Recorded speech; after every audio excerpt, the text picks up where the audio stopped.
Estamos no Antigo Testamento.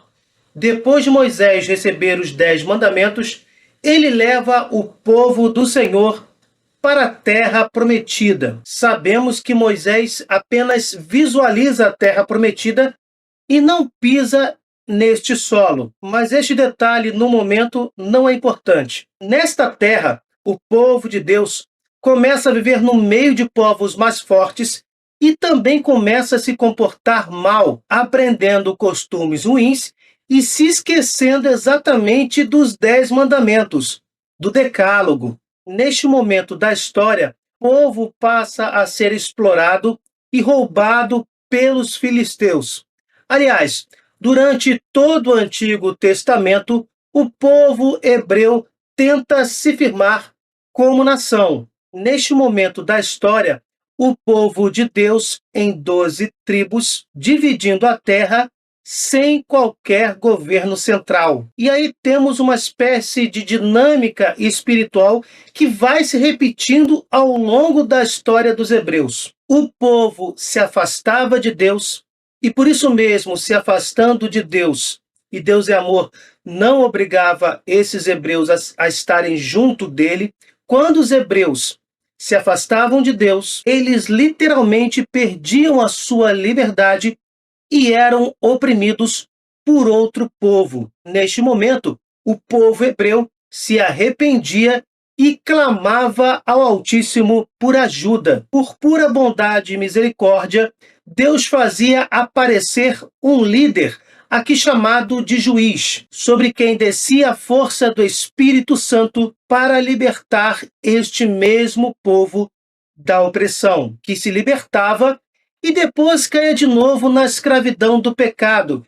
E aí, novamente, clamava ao Altíssimo por ajuda e Deus, na sua infinita bondade, fazia nascer, fazia aparecer um outro juiz. E aqui nós temos os juízes maiores e juízes menores. Esta classificação se deve ao fato de que juízes maiores tiveram que enfrentar situações mais complexas, enquanto que os juízes menores são pouco citados ou apenas, às vezes, tem apenas 2 versículos falando sobre ele. Os juízes maiores são Otoniel, Aode, Débora e Baraque, que Débora, além de juiz, era profetisa, Gedeão, Jefté e Sansão. E os menores são Sangar, Tola e Jair, Ibissã ou Abezã, Elon e Abdon. Neste vídeo vamos falar rapidamente sobre Sansão. Sansão, a gente sabe, a gente conhece essa história, ele tinha a força de Deus. E essa força de Deus era representada pelo fato dele deixar os seus cabelos crescerem. Nós sabemos aí que existe uma simbologia toda especial. Sansão, o juiz, um dos juízes maiores, ele não tinha exatamente uma força física sobre-humana que estava intimamente relacionada com seus cabelos compridos. Não é exatamente isso. Na verdade, Sansão era um dos que tinha o voto de narizeu, que foi criado e regulamentado na Torá. Tratava-se de uma consagração.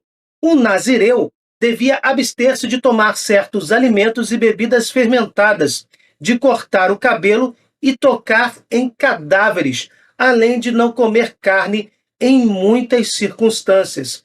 Era um voto que Sansão tinha para com Deus. Era um voto sagrado. Não cortar os seus cabelos era uma das regras. Simples assim. E sabemos que ele era um líder suscitado por Deus para proteger o povo hebreu, principalmente dos filisteus. E aí nós temos o caso de Dalila, que acaba seduzindo Sansão e no final das contas descobre que a origem de sua força eram os seus cabelos. E nós sabemos, agora que temos conhecimento do voto de Nazireu, que não era bem assim. Na verdade, temos aqui uma linguagem figurada. Quando Sansão se volta contra Deus, se esquece de Deus e consente com as paixões mundanas, ele se afasta do Altíssimo. O episódio de Dalila seduzir Sansão e cortar os seus cabelos significa que Sansão simplesmente deu as costas para o Altíssimo e passou a idolatrar as paixões mundanas. E nós sabemos o final desta história. Sansão se arrepende, volta-se para Javé, rejeita as paixões mundanas, recupera a proteção divina e liberta o povo hebreu dos filisteus. Mas o que essa história sagrada pode trazer para nós? Simples: o pecado nos afasta de Deus.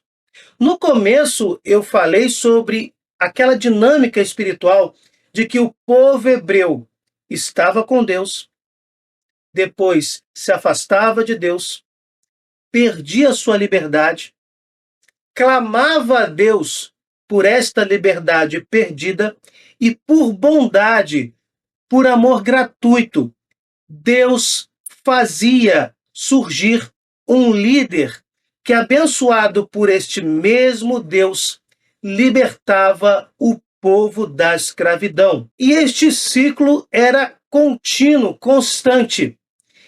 E esta dinâmica acontece em nossas vidas.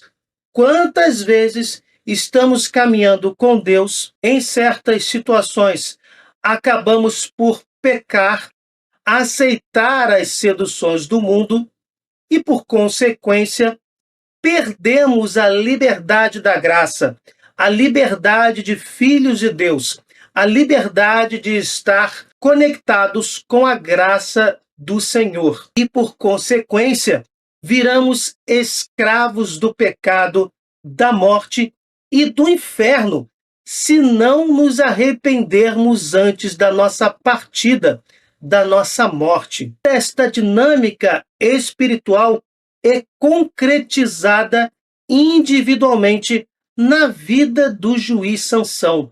Ele vivia na proteção de Deus, tinha a força de Deus, e uma vez que negou a Deus, e aqui ele abre mão do seu voto sagrado, o voto de Nazireu, se entregando às paixões carnais, quando se deita com Dalila, perdendo assim a sua proteção divina, não porque Deus é mau, mas porque Deus não pode comungar com o mal. Deus é luz e nele não há treva alguma. Por livre e espontânea vontade, assim como os primeiros pais se afastaram de Deus, se desterraram do paraíso, assim Sansão, ao se entregar à promiscuidade sexual, se afasta voluntariamente da presença do Senhor. E aí, a história nós já sabemos. Ele perde a sua proteção, se arrepende, clama a Deus por misericórdia, rejeita o pecado, isso é muito importante, ele não fica no estado de pecado, ele rejeita o pecado, ele concretamente se arrepende. Nós precisamos viver este arrependimento, não é um voltar-se somente nas ideias, é um voltar-se nas atitudes, voltar para Deus, se afastando daquele pecado ou daqueles pecados que nos tiraram desta graça. Sansão, portanto, se afasta concretamente do pecado, recupera a sua proteção e liberta os hebreus dos filisteus. Que o Espírito Santo possa nos ajudar a compreender esta dinâmica espiritual. A graça de Deus só pode estar conosco de forma plena se não estivermos em pecado mortal. Se estivermos em pecado venial, esta graça se enfraquece e a repetição de pecados veniais pode me fazer cometer pecados graves, o que também vai implicar, no final das contas, no meu completo afastamento da presença da Santíssima Trindade. E uma vez que estou afastado de Deus, uma vez que você está afastado de Deus, perdemos a liberdade de filhos de Deus e nos colocamos como escravos do pecado. Clamemos sempre a misericórdia de Deus para que nos arrependamos destas faltas e, dia após dia, possamos nos afastar completamente de todos estes pecados, para que possamos literalmente ficarmos livres da escravidão destes mesmos pecados, da morte e do inferno.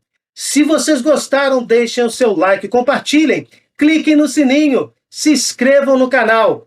Fiquem com Deus, desculpem qualquer coisa e até o próximo vídeo.